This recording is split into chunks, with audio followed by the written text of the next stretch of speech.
చైతన్య ప్రసారం.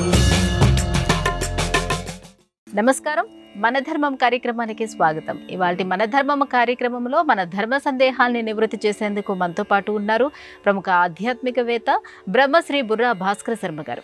గురుగారు నమస్కారం. నమస్తే అమ్మా. గురుగారు, ధనానికి అధిష్టాన దేవతగా కుబేరుడిని చెప్తూ ఉంటారు. అసలు కుబేరుడు అంటే ఎవరు? ఉత్తర దిక్కుకి అధిపతిగా కుబేరుడిని ఎందుకు చెప్తారు?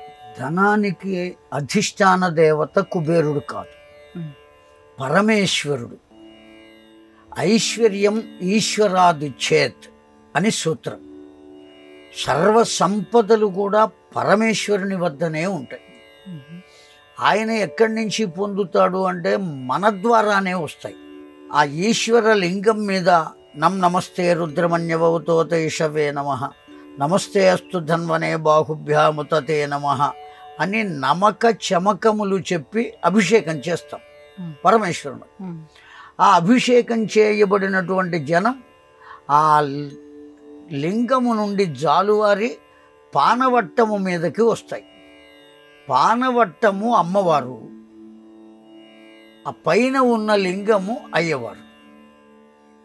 తనను తడిపి కిందికి చేరినటువంటి ఆ పానవట్టము నుండి వచ్చిన నీటి బిందువులు ఆ ఉత్తర దిక్కున నేలను తాకిన వెంటనే సంపదగా మారుతుంది. ఆ నీటి బిందువులే సంపదగా మారుతున్నాయి. ఉత్తర దిక్కుకి పానవట్టం ఉంటుంది కనుక, సోమసూత్రం ఉంటుంది కనుక ఆ నీరు సోమసూత్రం ద్వారా ఉత్తర దిక్కున పడతాయి. ఉత్తర దిక్కున ఆ పడిన జలమంతా కూడా ధనరాశిగా సంపదగా మారిపోతున్నది కనుక ఆ సంపద మొత్తం ఎవరిది అంటే అమ్మవారిది, అయ్యవారిదే తప్ప కుబేరుడిది కాదు. కుబేరుడు కేవలం కాపలాదారుడు మాత్రమే. ధనమంతా రిజర్వ్ బ్యాంకులో బోల్డంత ధనం ఉంటుంది. ఆ బ్యాంకు అధికారులందరూ దానికి కాపలాదారులే తప్ప సొంతదారులు కారు. ఎవరు దాచుకున్నారో వాళ్ళు సొంతదారులు. అలాగా వారి వారి కర్మలను అనుసరించి ఎవరు ఆ సంపదను పొందగలుగుతారో వాళ్ళు అధికారులు. కనుక సర్వాధికారం ఎవరిది అంటే పరమేశ్వరునిది. కుబేరుడు కేవలం రక్షకుడు మాత్రంగానే ఉంటాడు. కాకపోతే అతడికి కొన్ని హక్కులు ఉన్నాయి. ఆ బ్యాంకు అధికారి మనం లోను పెట్టుకుంటే ఎట్లా అయితే శాంక్షన్ చేసి ఇస్తాడో అలాగే కుబేరుడు కూడా బ్యాంకు అధికారి వలె మనం అడిగితే ఇస్తాడు. కనుక వెంకటేశ్వర స్వామి అడిగితే అప్పు ఇచ్చాడు కుబేరుడు, అంతే తప్ప తన సొంతదారుడై మాత్రం ఇవ్వలేదు. కుబేరుడికి దానికి ఏం సంబంధం లేదు. కేవలం ఉద్యోగస్తుడు కుబేరుడు. గురుగారికి మరో సందేహం. సంధ్యాదేవి అంటే ఎవరు? సంధ్యాలక్ష్మి, సంధ్యాదేవి ఇద్దరు ఒకరేనా? బ్రహ్మదేవుడు తన యొక్క సృష్టి క్రమంలో ఓ దివ్యమైన సౌందర్య రాశి అయినటువంటి ఒక స్త్రీమూర్తిని సృష్టించాడు. ఆవిడ ఎంత సౌందర్యంగా ఉన్నది అంటే చెప్పలేనంత సౌందర్యాన్ని పొందింది. దానికి గుర్తేమిటయ్యా అంటే ఆవిడ్ని సృష్టించిన తర్వాత ఆమెను చూచినటువంటి బ్రహ్మదేవునికే మనస్సు చెలించింది. ఆమెకు తెలిసింది ఆ విషయం. ఆమె పేరే సంధ్య. ఎప్పుడైతే తనకు జీవితాన్ని ఇచ్చినటువంటి తండ్రి వంటి బ్రహ్మదేవుడే తన యొక్క సౌందర్యాన్ని చూచి మనస్సును చెలింపజేసుకున్నాడు. కనుక ఇంత దుర్మార్గం జరగడానికి గల కారణం తండ్రి తన కుమార్తెను కామించడం అనేటువంటిది అంతకన్నా దోషం ఇంకొకటి లేదు. భరించరాని వాక్యం అది, పలకడానికి కూడా భరించరాని వాక్యం.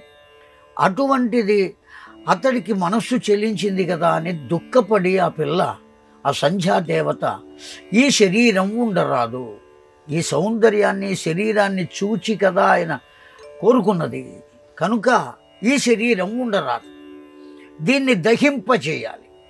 అయితే శరీరాన్ని మనంతట మనం దహింపజేసుకునే అర్హత మనకున్నదా? లేదు. లయకారకుడైన పరమేశ్వరుడు తన ఇచ్ఛ ప్రకారము స్వీకరిస్తాడు. ఆయుర్దాయం ఎప్పుడైతే అప్పుడు స్వీకరిస్తాడు. కనుక నేనిప్పుడు నా శరీరాన్ని దగ్ధం చేయాలి అంటే పరమేశ్వరుని అనుమతి కావాలి. అనే ఆలోచనతో సంధ్యాదేవ పరమేశ్వరుని తపస్సు చేసింది. ఎప్పుడైతే పరమేశ్వరుని గురించి తపస్సు చేసిందో పరమేశ్వరుడు ప్రత్యక్షమయ్యాడు.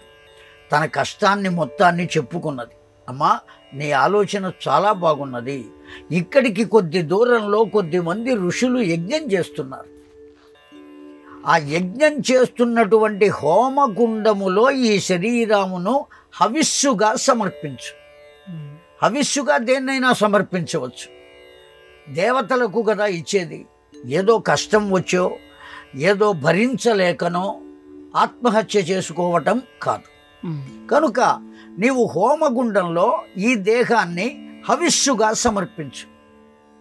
మరల నీవు హోమగుండము నుంచే జన్మిస్తావు. నీ ఎదురుగా ఎవరు ఉంటే వారి వద్ద మంత్రోపదేశాన్ని పొంది వారినే వివాహం చేసుకో అని పరమేశ్వరుడు వరమిచ్చాడు ఆమెకు. ఇప్పుడు ఆ సంధ్యాదేవత తన యొక్క శరీరాన్ని ఆ ఋషీశ్వరుల హోమగుండంలో హవిస్సుగా సమర్పించింది. ఆ దేహము 2 భాగములుగా అయి ఊర్ధ్వలోకానికి వెళ్ళి సూర్య భగవానుని వద్ద చేరినాయి. ఆ 2 భాగములే ఆవిడ పేరు సంధ్య కనుక ఉదయ సంధ్య, సాయం సంధ్య. మరల హోమగుండము నుండి ఆవిడ ఉద్భవించింది. ఎదురుగా ఎవరు కనపడ్డారు అంటే హోతగా వశిష్ఠుడు ఉన్నాడు. ఆ వశిష్ఠుని వద్దనే శివుని ఆజ్ఞగా మంత్రోపదేశాన్ని పొందింది. ఆ వశిష్ఠునే భర్తగా స్వీకరించింది. ఆమెయే అరుంధతీదేవి. గడచిన జన్మలో కామమును రుంధంతి వ్యతిరేకించింది కనుక అరుంధతి అయ్యిందని. ఆ విధంగా సంధ్యాదేవత యొక్క చరిత్ర చెప్పబడింది. గురువుగారు, ఇక మరో సందేహం. కీచకుడిని భీముడు రాత్రివేళ సంహరించాడని భారతము ప్రస్తావిస్తుంది. ఇలా రాత్రివేళ సంహరించడం అనేది రాజధర్మమేనా? భీముడు కీచకుని రాత్రిపూట సంహరించడం అనేటువంటిది తప్పనిసరి. రాత్రిపూటే సంహరించవలసిన ఆవశ్యకత ఉన్నది. పగటిపూటైతే సంహరించేటువంటి అవకాశం 3 కారణముల చేత లేదు. కామోద్రిక్తమైనటువంటి వాంఛలను తీర్చుకోవడానికి ఆనాటి కాలంలో కేవలం నిశా సమయమునే ఉపయోగించేవారు, కానీ పగటి సమయాన్ని ఎంచుకునేవారు కారు. ఆహార నిద్ర మైథునం త్యజేత్ అని చెప్పబడి ఉన్నది. కొన్ని సమయములలో కొన్ని పనులు చేయరాదు. కనుక ఆ కామోద్రిక్తమైనటువంటి కర్మలను ఆచరించడానికి కావలసినటువంటి సమయం నిశా సమయం. ఇక్కడ కీచకుణ్ణి ఆ నర్తనశాలకు రప్పించాలి అంటే, ఎవరికీ కనపడకుండా ద్రౌపది అక్కడికి రావాలి అంటే నిశా సమయమే రాగలుగుతుంది తప్ప మిగిలిన సమయాల్లో రాలేదు.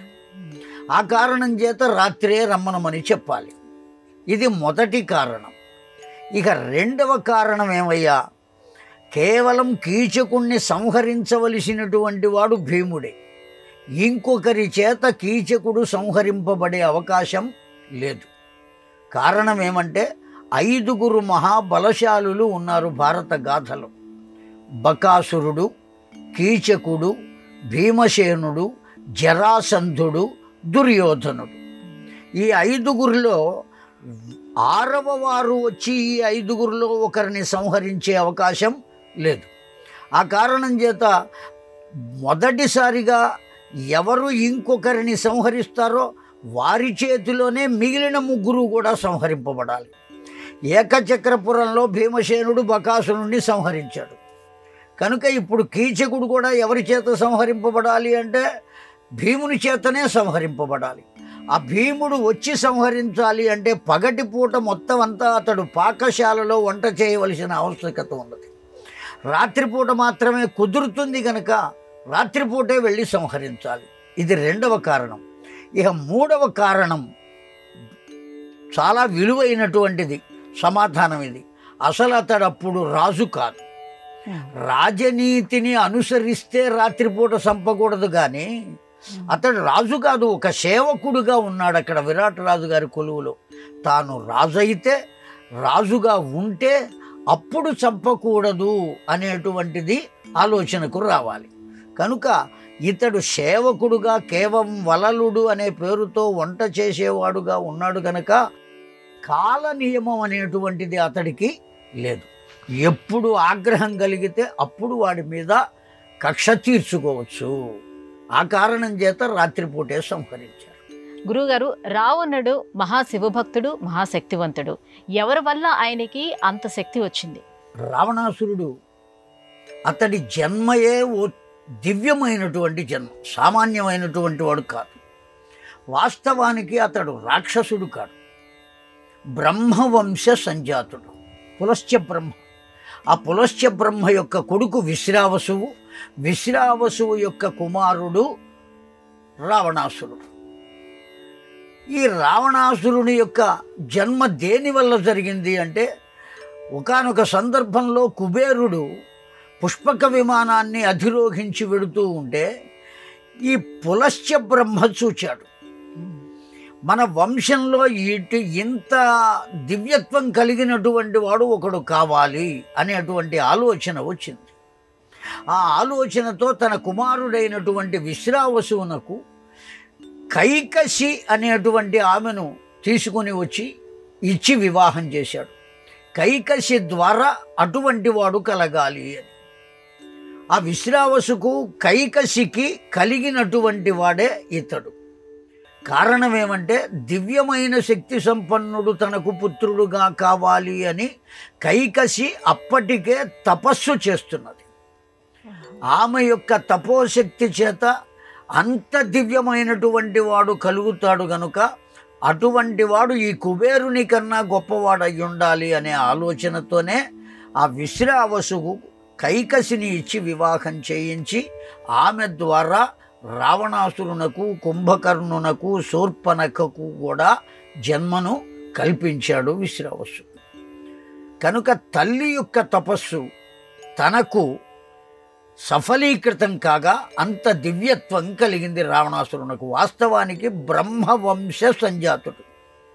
అతడి గుణములు రాక్షస గుణములు గనుక మనం రావణాసురుడు, అసురుడు అని పిలుస్తున్నాం. వాస్తవానికి రావణ బ్రహ్మ. అది రావము చేశాడు గనుక రావణుడు అని పేరు. రావము అంటే దిక్కులు పిక్కటిల్లేటువంటి శబ్దం చేసేట వాడు పుట్టిన వెంటనే. అంత గొప్ప శబ్దం చేశాడు, దిక్కులు కూడా కదిలిపోయినాయి. అంత శబ్దం చేశాడు గనుక రావము. రావము అంటే శబ్దం. రావణుడు అని పిలిచారు.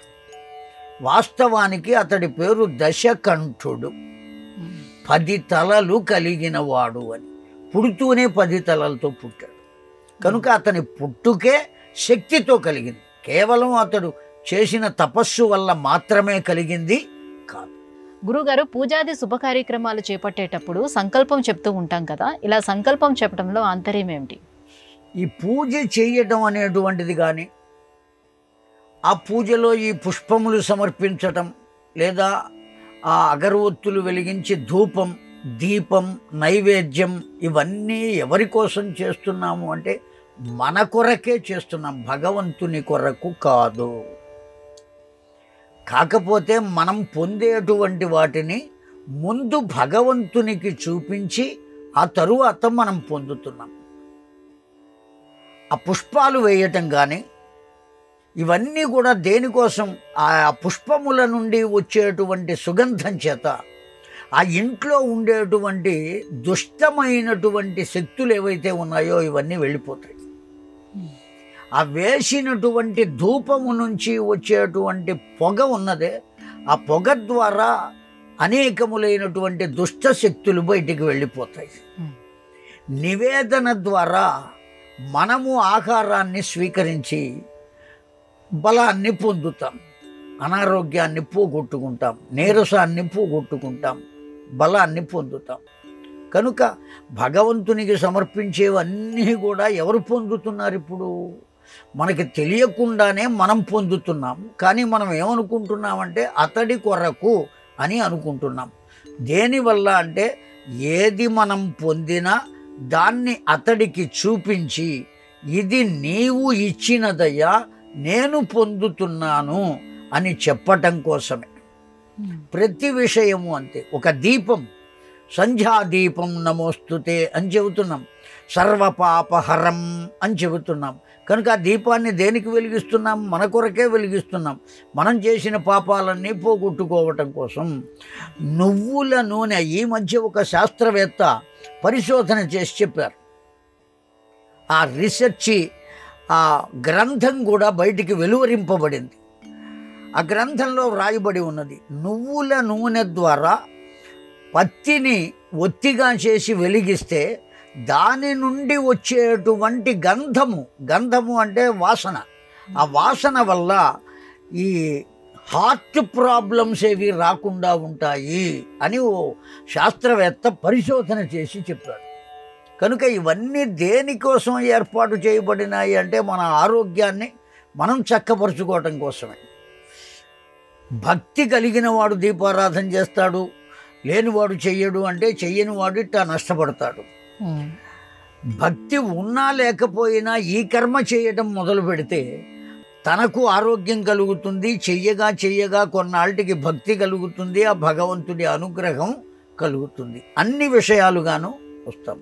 కనుక సంకల్పం కూడా చేయవలసిందే. ఆ సంకల్పం చేస్తే నేను ఈ ఊళ్ళో ఉన్నాను, ఈ దేశంలో ఉన్నాను, ఈ ప్రాంతంలో ఉన్నాను, ఈ సంవత్సరంలో ఈ విధంగా నేను చేస్తున్నాను, ఈ పక్షంలో చేస్తున్నాను అంటే దానివల్ల మనం కాలం కానీ, మన యొక్క చరిత్ర కానీ, మన యొక్క స్థితిని కానీ నిరంతరము మనం గుర్తు పెట్టుకోవటం. ఆ గుర్తు పెట్టుకుని మన ప్రాంతాన్ని కానీ, మన దేశాన్ని కానీ, మన పద్ధతిని కానీ దాన్ని గౌరవించడమే ఆ సంకల్పం చెప్పే దాంట్లో ఉద్దేశం. కనుక తప్పక సంకల్పం చెప్పి తీరవలసినదే. గురుగారు, నీతి కోవిదుడు, ధర్మస్వరూపుడు విదురుడు, ఆ విదురుడి యొక్క వ్యక్తిత్వాన్ని ఎలా విశ్లేషించుకోవాలి? ప్రత్యేకించి విదురుని వ్యక్తిత్వం మనం చెప్పనక్కర్లేదమ్మా. కేవలం ఆ విదురుని యొక్క జన్మయే ఒక ప్రయోజనాన్ని ఆశించి వచ్చినటువంటి జన్మ. శాపవశం చేత యమధర్మరాజే విదురుడుగా అవతరించాడు. యమధర్మరాజు అంటే, యమము అంటే చేయవలసిన కర్మ ఎవరు చెయ్యరో వారిని దర్శించేవాడు యమః అని అర్థం. చేయవలసినటువంటి కర్మను చేయకుండా అన్యమైనటువంటి విధానంలో ఆయా కర్మలను కనుక ఆచరించినట్లయితే దాన్ని దర్శించేటువంటి విధానాన్ని యమః అని అంటాం. యోగశాస్త్రంలో కూడా యమ, నియమ, ఆసన, నిధి, ధ్యాస ఇట్లా అష్టాంగ యోగములు ఉన్నాయి. అందులో యమము ఆ చేయకూడని కర్మను చేస్తుంటే దాన్ని దర్శించి ఇది తప్పు అని చెప్పగలగటం, చేయకూడని పని జోలికి వెళ్లకుండా ఉండటం. అలా చూచేవాడు కనుక వాడు ఎవరెవరు చెయ్యకూడని కర్మలు చేస్తున్నారో వాళ్ళని చూసి గమనించేవాడు కనుక యముడు అని పేరు. అతడు ధర్మమునే ఆచరిస్తాడు కనుక యమధర్మరాజు. శాపవశం చేత విదురుడుగా అవతరించాడు. విదురుడుగా అవతరించినప్పటికీ కూడా యమధర్మరాజు యొక్క ధార్మికమైనటువంటి దృష్టి అతడిలోనే ఉన్నది, అది ఎక్కడికి పోలేదు. ఎందుకు వచ్చిందయ్యా శాపము అంటే, పూర్వం మాండవ్యుడు అనేటువంటి ఒక మహామునికి తపస్సు చేస్తూ ఉంటే రాజుగారి ఆస్థానంలో దొంగతనం చేసినటువంటి దొంగలు అనేకములైన సంపదలను దోచుకుని వెడుతూ ఉంటే భటులు చూచి వెంటపడ్డారు ఆ దొంగల్ని పట్టుకోవటానికి. ఆ భటులు భయపడి వారి సంపద మొత్తం ఈ మాండవ్యుని వద్ద ఉంచి వెళ్ళిపోయారు. ఆ భటులు పరుగున వచ్చి ఈ మాండవ్యుడే దొంగతనం చేశాడు, మనం వాడిని బంధించకుండా ఉంటాం కదా అని ఇట్లా దొంగ తపస్సు చేస్తున్నాడు అని పెడరెక్కలు విరిచి కట్టి రాజు వద్దకు తీసుకువెళ్ళారు. ఆ రాజుగారు ఏమాత్రం విచారం చేయకుండా అతడికి శిక్ష వేశాడు, కొరత వేయమన్నారు. ఎప్పుడైతే ఆ శిక్ష వేశాడో ఆ మాండవ్యుడు శపించాడు. భూలోకంలో శిక్ష పడినా, యమలోకంలో శిక్ష పడినా ఆ శిక్షలు వేయటానికి అధికారి ఎవరు అంటే యమధర్మరాజు. నేను ఏ తప్పు చేయకుండా నాకు ఇక్కడ శిక్ష ఎందుకు వేశావని యమధర్మరాజుని అడిగాడు. నీవు చిన్నతనంలో రెక్క పురుగులను పట్టి ముల్లుకు సూదికి గుచ్చి ఆడుకున్నావయ్యా, ఆ కారణం చేత నీకు కొరత వేసే శిక్ష విధింపబడింది అన్నాడు. పసితనంలో చేసినటువంటి దోషానికి ఫలితం తల్లిదండ్రులు అనుభవించాలి అని శాస్త్రవాక్యం. ఎందుకంటే ఆ పిల్లవాడిని జాగ్రత్తగా చూడవలసిన బాధ్యత తల్లిదండ్రులది కనుక. కర్త కారయితా చైవ ప్రేరకశ్చనుమోదక చత్వారి సమభాగిన దుష్కృతే సుకృతే చైవ అని శాస్త్రం చెబుతున్నది. కనుక ఇతడు తప్పు చేయడానికి కారణం ఎవరు అంటే వాళ్ళు కనుక శిక్ష ఎవరు అనుభవించాలి? తల్లిదండ్రులు అనుభవించాలి, పసితనంలో చేసినటువంటి దోషానికి. నీవు నాకు ఎట్లా శిక్ష వేస్తావయ్యా? నా తల్లిదండ్రులకు వేయాలా శిక్ష? నాకు ఈ విధంగా నీవు శిక్ష వేశావు గనుక భూలోకంలో చండాల వనిత గర్భమునందు జన్మిస్తావుగాక. వెంటనే పాదాల మీద పడ్డాడు యమధర్మరాజు, ఆ మాండవ్యుని పాదాల మీద. క్షమించవయ్యా, శిక్ష వెయ్యాలి కనుక వేశాను, కానీ నీ పట్ల నాకేమీ శత్రుత్వం లేదు. అప్పుడు ఋషులు మునులు కూడా బాగా కరుణ కలిగిన వాళ్ళు కనుక ఉత్తమస్య క్షణం కోపం అని సూత్రం.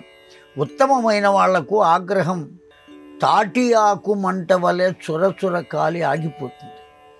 ఆ విధంగానే శాంతపడిన మాండవ్యుడు చండాల వనిత గర్భాన జన్మించిన గొప్ప నీతిమంతుడవుతావయ్యా అని వరమిచ్చాడు. ఆ కారణం చేతనే యమధర్మరాజే భారతంలో ఒక దాసీదాని గర్భాన జన్మించాడు వ్యాసుని యొక్క దివ్యానుగ్రహం చేత.